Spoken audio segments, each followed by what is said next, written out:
अमीर मायका और गरीब ससुराल में खाना। सिमरन रसोई में कुछ स्नैक्स फ्राई कर रही होती है, तभी उसकी चाची की लड़की सपना आती है। दीदी, आज आप मकीन बना रही हैं, तभी मैं बोली इतनी अच्छी खुशबू कहाँ से आ रही है। मुझे पता था कि तुझे मकीन बहुत पसंद है, इसलिए मैंने हम दोनों के लिए समोसे, पास्ता, फ्राइड राइस, दाल मखनी बनाई है। बन गया तो बाहर चलते हैं ना दीदी, बहुत भूख लग रही है। कुछ ही देर में सपना और सिमरन सारा खाना बनाकर बाहर ले जाती हैं, जहां वो अपने चाचा चाची और बहन के साथ खाना खाना शुरू करती हैं। सिमरन को ज्यादा खाना पसंद था, इसलिए वो सभी पकवान में से ज्यादा खाना लेकर बैठ जाती है और जल्दी जल्दी खाने लगती है, जिसे देखकर सुरेश उससे कहता है, अरे सिमरन, थोड़ा आराम से खाना। तुम्हारे ही पापा के भेजे हुए पैसों से ये सब चीजें खा रही हो, हम तुमसे छीनेंगे नहीं। बोलना छोड़ दीजिए इसको, आप कुछ भी। इसने तो कसम खा ली है कि सारी जिंदगी हमारी ही छाती पर मूंग तलेगी। जिस तरह से इसका खाना है ना, ठूस ठूस कर, देख लेना ससुराल वाले हमें ही आकर 4 बातें सुनाकर जाएंगे, क्योंकि माँ तो इसकी दुनिया में रही नहीं। बाप है जो कि विदेश में जाकर बैठे हैं, बस महीने के पैसे भिजवा देते हैं, हो गया बस। बेटी से तो कोई मतलब ही नहीं है।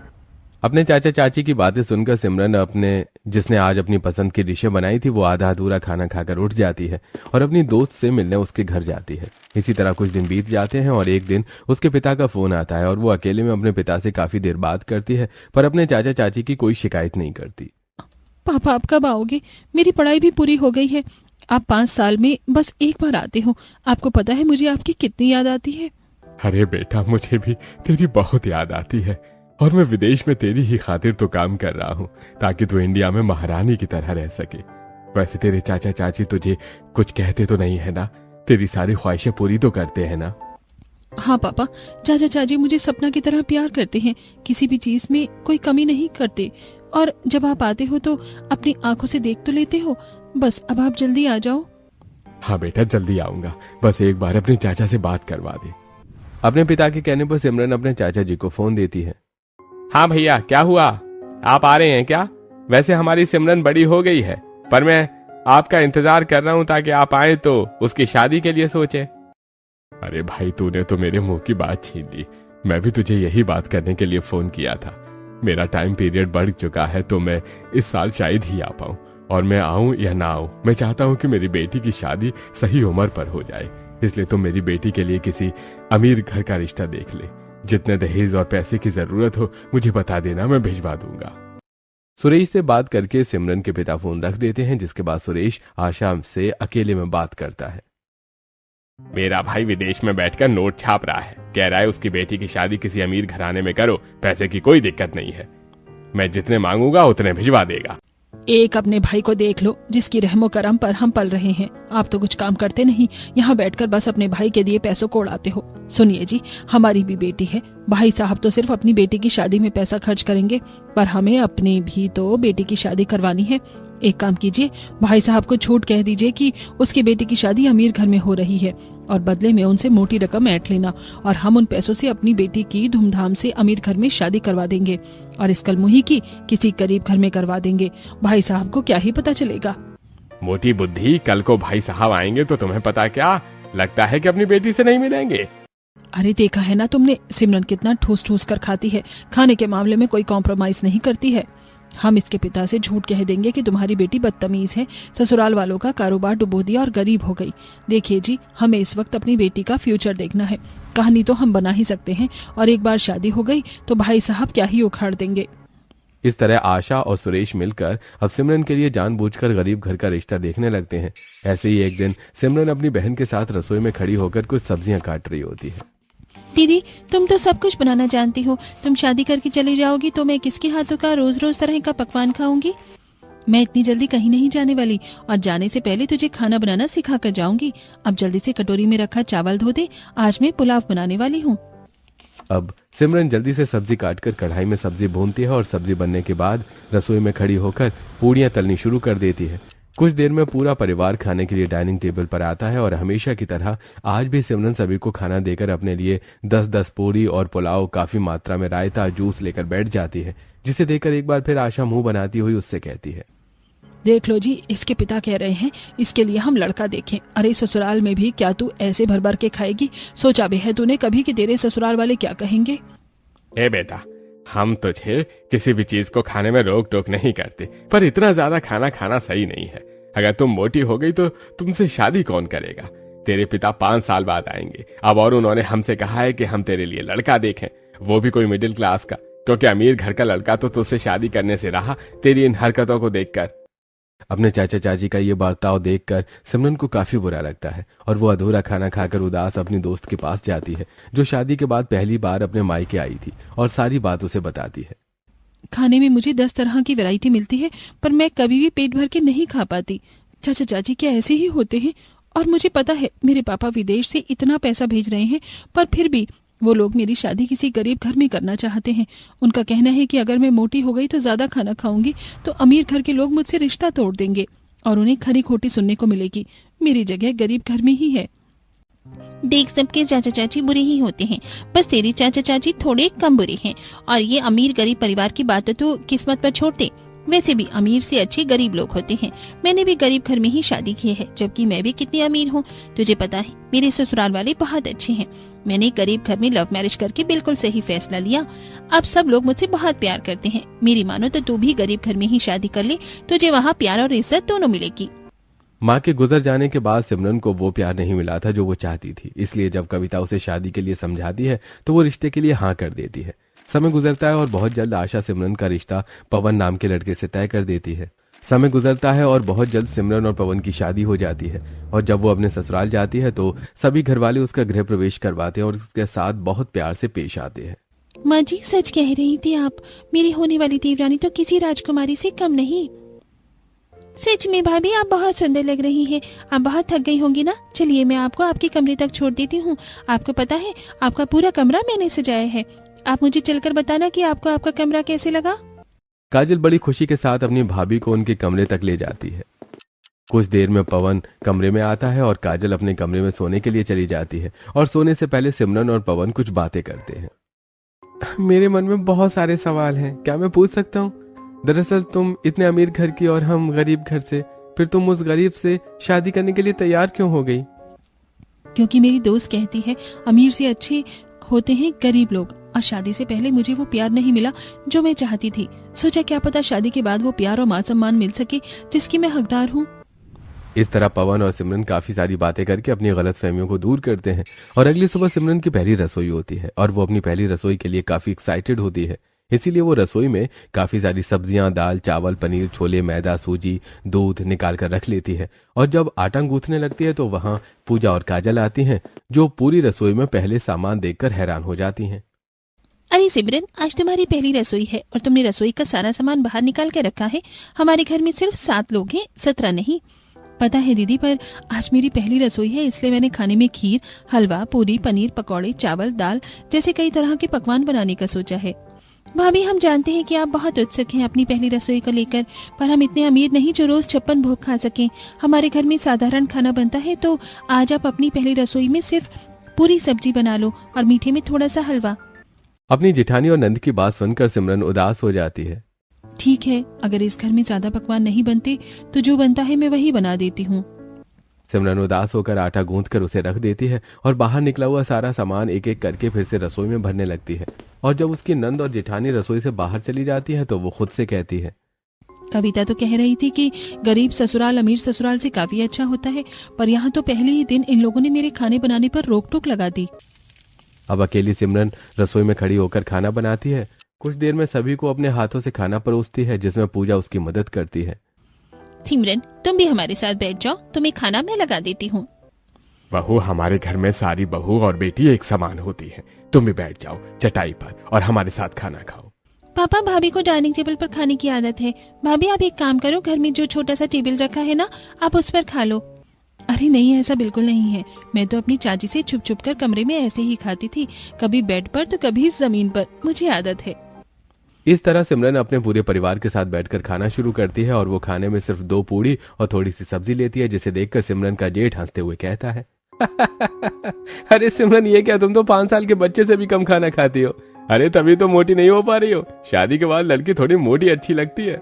अगर पेट भर के खाना नहीं खाओगे तो फिर मोटी कैसे होगी? और पूजा, अपनी देवरानी को और खाना दो, बेचारी शर्मा रही है। नहीं जेठानी जी, रहने दीजिए। ज्यादा पूरी खाना सेहत के लिए अच्छा नहीं होता, और मैं वैसे भी ऑयली फूड कम खाती हूँ। कोई बात नहीं पूजा, कभी कभी खा लिया करो। वैसे भी हमारे घर में अच्छी चीजें कभी कभी बनती हैं। 2 पूड़ी और ले लो मेरे में से, और अगर पेट ना भरे तो बेझिझक दोबारा खाना खा लेना। पवन के कहने पर सिमरन मना नहीं कर पाती और पूरे परिवार के साथ बैठकर खाना खाती है। इसी तरह 2 दिन बीत जाते हैं और इन 2 दिनों में सिमरन अपनी जेठानी के साथ मिलकर कभी रोटी सब्जी बनाती तो कभी दाल चावल। ऐसे ही एक शाम, माँ तुम और भाभी बाजार जा रही हो, मुझे भी साथ ले चलो ना। अच्छा, अगर हम सब बाजार चले जाएंगे तो क्या छोटी बहू घर में अकेली रहेगी? छोटी बहू तुम भी तैयार हो जाओ। वैसे भी तुम यहाँ के बारे में कुछ नहीं जानती। हमारे साथ बाहर आओगी जाओगी तो कुछ चीजें देखोगी, तभी तो तुम्हें पता चल पाएगा कि यहाँ बाजार कहाँ लगते हैं, दुकान कहाँ है और कहाँ क्या सामान मिलता है। शांति के कहने पर सिमरन अब जल्दी से तैयार हो जाती है। कुछ ही देर में शांति अपनी दोनों बहू और बेटी के साथ बाजार जाती है और जब वो सस्ती रेगुलर सब्जी ले रही होती है तो सिमरन की नजर मशरूम, रंगीन शिमला मिर्च और मशरूम जैसी महंगी सब्जी पर पड़ती है और वो अपनी सास से कहती है, माँ जी घी और टिंडे तो हम रोज ही खाते हैं। आज सुबह भी गोभी बनी थी, आज हम गाजर, बीन्स, मशरूम और शिमला मिर्च ले लेते हैं, पीली वाली। मैं सोच रही हूँ कि आज मैं घर में मिक्स वेज, सांभर और डोसा बना लूँ। बहू, पहली बार तूने कुछ लेने के लिए बोला पर तुझे मना करना पड़ रहा है। मैं ज्यादा पैसे नहीं लेकर आई और ये सारी सब्जियां बहुत महंगी हैं। हम लोग बहुत सोच समझकर पैसे खर्च करते हैं। मैं जानती हूँ तू अमीर घर से आई है, रोज खाने में 5-6 तरह का आइटम होता होगा, पर हम लोग सादा खाना ही खाते हैं। बहन कभी कभी अच्छा खाना भी खा लेना चाहिए। खैर ले लो, अपनी सब्जी 50 रुपए हो गए हैं।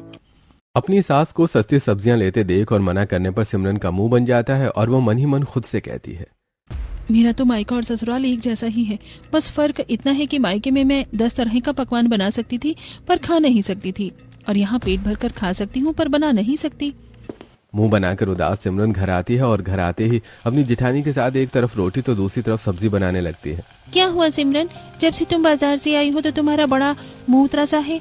माँ जी की बात बुरी लग गई क्या? पर तुम चिंता मत करो, 2 दिन के बाद पूर्णिमा है और पूर्णिमा वाले दिन हमारे घर में अच्छा खाना बनता है। वो सब तो ठीक है दीदी, पर क्या अच्छा खाना खाने के लिए हमें किसी ओकेजन का इंतजार करना पड़ेगा? सिमरन की बात का पूजा कोई जवाब नहीं दे पाती और कुछ ही देर में खाना बनाकर तैयार हो जाता है। और इस बार जब पूरा परिवार खाने के लिए बैठता है तो सिमरन खाना नहीं खाती। इसके बाद शांति खुद अपनी बहू के लिए खाना निकालती है, जिस पर विनोद अपनी बहू से कहता है, बहू अगर कोई नाराजगी है तो बता दो, पर खाने से क्यों मुंह मोड़ना? और मैंने तुम्हें कितनी बार बोला है पेट भर कर खाना खाया करो, तुम मेरी बेटी की तरह हो। बहू, मैं समझ सकती हूँ तेरा मायका अमीर, तेरा ससुराल गरीब। यहाँ के और वहाँ के खाने में कितना फर्क है। शायद तुझे यहाँ का खाना भी अच्छा नहीं लगता, इसलिए तू पेट भर के खाना भी नहीं खाती, पर मैं तेरी सास हूँ, मैं अपनी बहू को खाली पेट तो सोने नहीं दूंगी। चल आजा, तुझे मैं खाना खिलाती हूँ अपने हाथों से। अब शांति अपने हाथों से अपनी बहू को खाना खिलाती है। जैसे ही सिमरन ये खाकर अपने मायके के दिन याद करती है जहाँ वो कभी 2 बार से ज्यादा खाना खाने बैठती तो उसकी चाची आकर उससे खाना छीन लिया करती थी। अरे तेरा पेट है ये कुआं, पेट नहीं भरता क्या? खाकर मोटी होना चाहती है? ऐसे ही इतनी मोटी हो चुकी है। तू क्या चाहती है कि सारी जिंदगी हम ही तुझे देखते रहें? हमने पहले ही इतना कर दिया, क्या वो कम है जो हमारी समस्या और बढ़ाना चाहती है? माँ खाने दो ना दीदी को, आखिर घर में खाना तो वही बनाती है। अब क्या वो अपने हाथों का बनाया हुआ खाना भी नहीं खा सकती? घर में कोई नियम नहीं है कि इंसान 2 या 3 बार ही खाना खाए, और जब बार बार खाना खाने से मैं मोटी नहीं हो रही तो दीदी कैसे होगी? और अगर दीदी हो भी गई ना मोटी तो मुझे नहीं लगता कि इसमें कोई प्रॉब्लम भी हो सकती है। बहुत बोलने लगी है तू, देख रही हूँ मैं तुझे। तू तो इसके नक्शे कदम पर चल रही है, लगता है तेरा भी खाना कम करना पड़ेगा। और खबरदार, अगर अपनी दीदी की चमची बनी तो तुम्हारे भले के लिए कह रही हूँ, क्योंकि मोटी लड़कियों से ना तो कोई प्यार करता है और ना ही कोई उसकी रिस्पेक्ट करता है। अगर प्यार और रिस्पेक्ट चाहिए तो मेरी बात सुनो। नहीं चाची, मेरी वजह से सपना को सजा मत दो, मैं अपने खाने पर कंट्रोल करूंगी। सिमरन अपनी सास के हाथों से खाना खाते हुए पुरानी बातें सोचती है, जिस वजह से उसकी आंखें भर आती हैं। क्या हुआ सिमरन, तुम रोने क्यों लगी? कुछ नहीं हुआ, बस कुछ याद आ गया था। सबके पूछने पर भी सिमरन किसी को कुछ नहीं बताती और सभी लोग खाना खाकर आराम करने के लिए चले जाते हैं। समय गुजरता है और अब हर रोज सिंपल सादा खाना खाकर सिमरन बोर हो जाती है और एक दिन उनके घर एक छोटी सी दावत आती है, जिसके लिए सब काफी अच्छे से तैयार होते हैं। भाभी आज तो आपको 6-7 तरह का खाना खाने को मिलेगा, आप खुश है ना? बाहर दावत है, इस वजह से आप लोग इतने खुश हैं। ऐसी दावत तो मुझे पसंद ही नहीं। सही कहा सिमरन तुमने, तुम्हें पसंद भी कैसे होगा, आखिरकार तुम अमीर घर की लड़की हो। पूजा ये बात मजाक में बोलती है, पर सिमरन को ये बात कहीं बुरी लगती है। कुछ देर में पूरा परिवार एक छोटी सी पार्टी में जाते हैं, जहाँ खाने में सिर्फ पूरी, सब्जी, चावल, दाल, रायता और मीठे में रसगुल्ला होता है। जिसे देखकर वो मुंह बनाते हुए अपने पति से कहती है, आप सब इतनी छोटी सी पार्टी के लिए इतना खुश हो रहे थे। अपने मायके में मैं इससे ज्यादा आइटम बनाती थी। मुझे तो ये पार्टी बहुत बोरिंग लगी। हाँ सिमरन, हम समझ सकते हैं तुम्हें पार्टी पसंद नहीं आई होगी।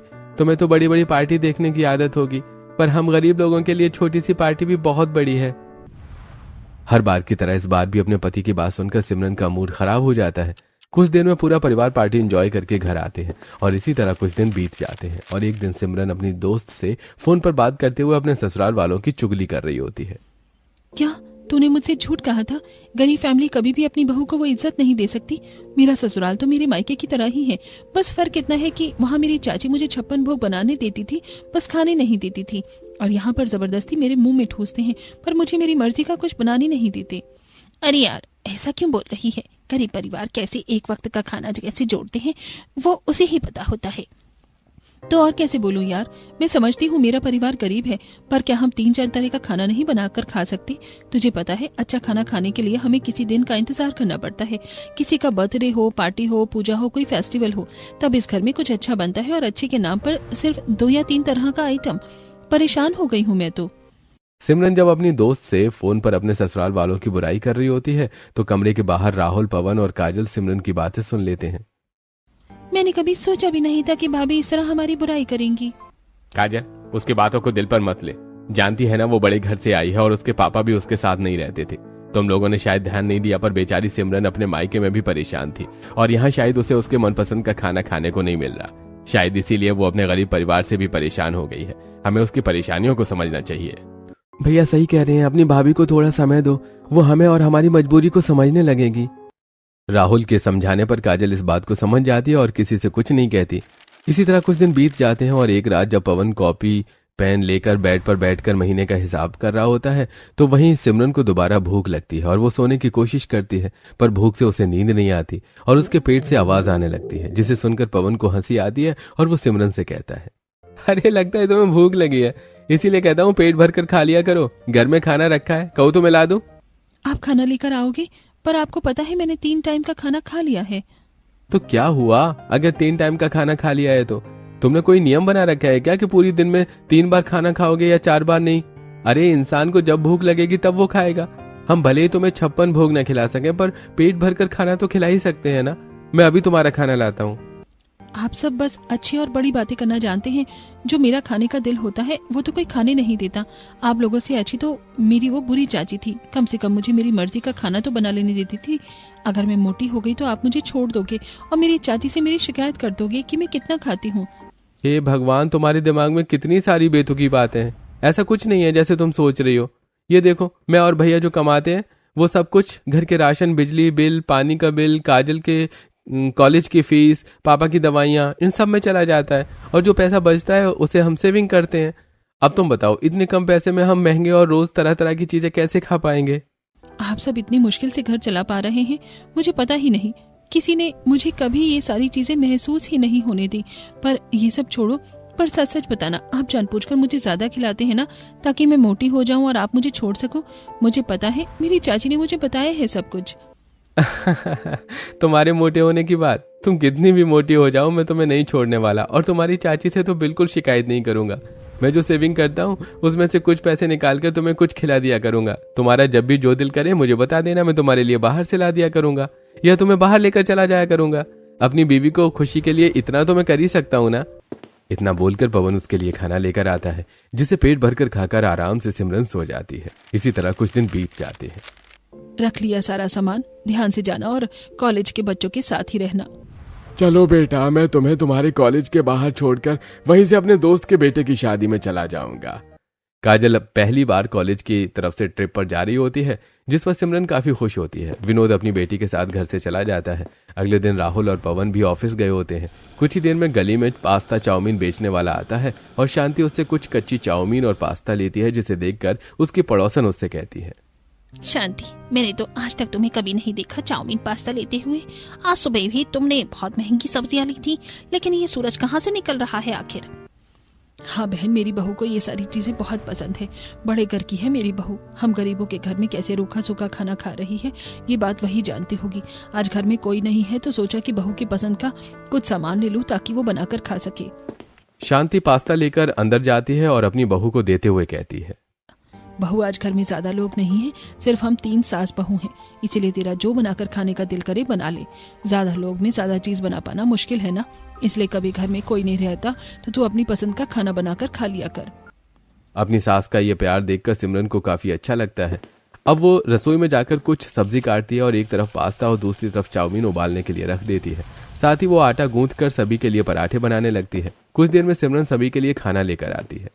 सिमरन, तुम तो बहुत अच्छा खाना बनाती हो, मानना पड़ेगा तुम्हें। दीदी अच्छा तो बनेगा ही, मुझे खाना बनाने का बहुत शौक है। आपको पता है मायके में मैं हमेशा अलग अलग तरह का खाना बनाती थी, बस चाची खाने नहीं देती थी। कहती थी कि लड़कियां मोटी हो जाएं तो उनकी शादी नहीं होती और लड़कियों को 3 टाइम से ज्यादा नहीं खाना चाहिए। मेरी चाची बहुत सख्त थी। इतने दिनों में पहली बार सिमरन अपने ससुराल में इतनी खुलकर बात कर पाती है। इसी तरह कुछ हफ्ते बीत जाते हैं और एक दिन जब राहुल और पवन की एक साथ सैलरी आती है, साथ ही विनोद को उसकी पेंशन मिल जाती है। ये लो, पिछले 6 महीने से रुकी मेरी पेंशन आ गई। मैं क्या सोच रहा था कि घर में हम हमेशा सादा खाना खाते हैं, क्यों ना आज हम सब कहीं बाहर चले खाने के लिए। बहू तुम बताओ तुम्हें क्या क्या खाना है बाहर जाकर। यह आइडिया तो बहुत अच्छा है, चलो सब जल्दी से तैयार हो जाओ।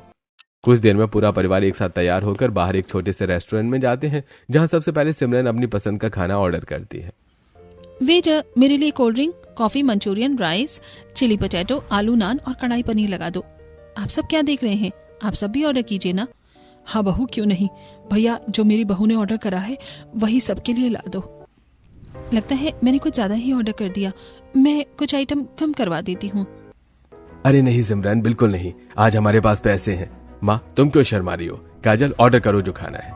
अब काजल भी अपनी पसंद का खाना ऑर्डर करती है, जिसके बाद पूरा परिवार पहली बार एक साथ रेस्टोरेंट में खाना खाता है। कैसा लगा सिमरन अपने पूरे परिवार के साथ बाहर डिनर करके? बहुत अच्छा लग रहा है। मैं हमेशा अपने परिवार के साथ बाहर डिनर करना चाहती थी, क्योंकि चाचा चाची हमेशा मुझे अकेला घर में छोड़कर चले जाते थे। सिमरन की बात सुनकर अब सब उसे दिलासा देते हैं और कुछ ही देर में पूरा परिवार घर आता है, जहां देखते हैं कि घर के बाहर सिमरन के पिता खड़े हैं। सिमरन अपने पिता को देखकर तुरंत गले लग जाती है और उसके पिता से कहते हैं, मेरी बच्ची, मैं तेरे लिए विदेश गया ताकि तुझे राजकुमारी की तरह पाल सकूं, किसी भी चीज की कमी ना आ सके। पर तेरे उस लालची चाचा चाची ने तेरी शादी गरीब घर में करवा दी और मुझसे झूठ कहा कि तूने खुद अपनी मर्जी से यह शादी की है। तेरा चेहरा देखकर बाद में मुझे पड़ोसियों से पता चला तेरे बारे में, पर तुझे फिक्र करने की जरूरत नहीं है। मैं तेरी दूसरी शादी करवाऊंगा अमीर घर में, तू यहाँ से चल। नहीं पापा, मुझे कहीं नहीं जाना। अमीर घर में चली जाऊंगी तो हमेशा दुखी रहूंगी। मैं उनके नियम फॉलो नहीं कर पाऊंगी और मैं अपने गरीब ससुराल में बहुत खुश हूँ। यहाँ की सूखी दाल रोटी भी मेरे अमीर मायके के खाने से लाख गुना अच्छी है। और आपको पता है मैं अभी बाहर से डिनर करके आई हूँ। अब आप ही बताओ, मायके का पकवान अच्छा है या ससुराल का? मेरी बेटी कब इतनी बड़ी और समझदार हो गई, मुझे पता ही नहीं चला। मैंने बहुत बड़ी गलती करी तुझे तेरे चाचा चाची के हवाले करके। मुझे विदेश जाना ही नहीं चाहिए था, पर मुझे लग रहा था कि तू अपने ससुराल में भी खुश है। भाई साहब, हमारे लिए जैसे हमारी काजल है वैसे हमारी दोनों बहू हैं। हम जानते हैं हमारी बहू बड़े घर से आई है, इसलिए हम उसका ख्याल रखते हैं। अगर हमसे कभी कोई गलती हो जाए तो हमें माफ कर देना। अब समझ में आ रहा है मुझे, मेरी बेटी अपने गरीब ससुराल वालों के साथ क्यों रहना चाहती है। मेरी बेटी का फैसला बिल्कुल सही है और मैं उसके फैसले की इज्जत करता हूँ। अच्छा मेरी बेटी, अब मैं चलता हूँ। अब मैं इंडिया में ही रहूंगा, इसलिए कभी भी तुझे मेरी याद आए और मेरी जरूरत पड़े तो अपने पापा को याद कर लेना। जो सिमरन ससुराल में आकर एडजस्ट नहीं कर पा रही थी, अपने ही ससुराल वालों की चुगली अपने दोस्तों से कर रही थी, वही सिमरन अपने ससुराल वालों का प्यार और उनकी कदर देखकर खुश हो जाती है और वो अब अपने ससुराल में अच्छे से रहती है और जो उसे खाने को मिलता है अपने पूरे परिवार के साथ पेट भरकर हंसी खुशी खाती है।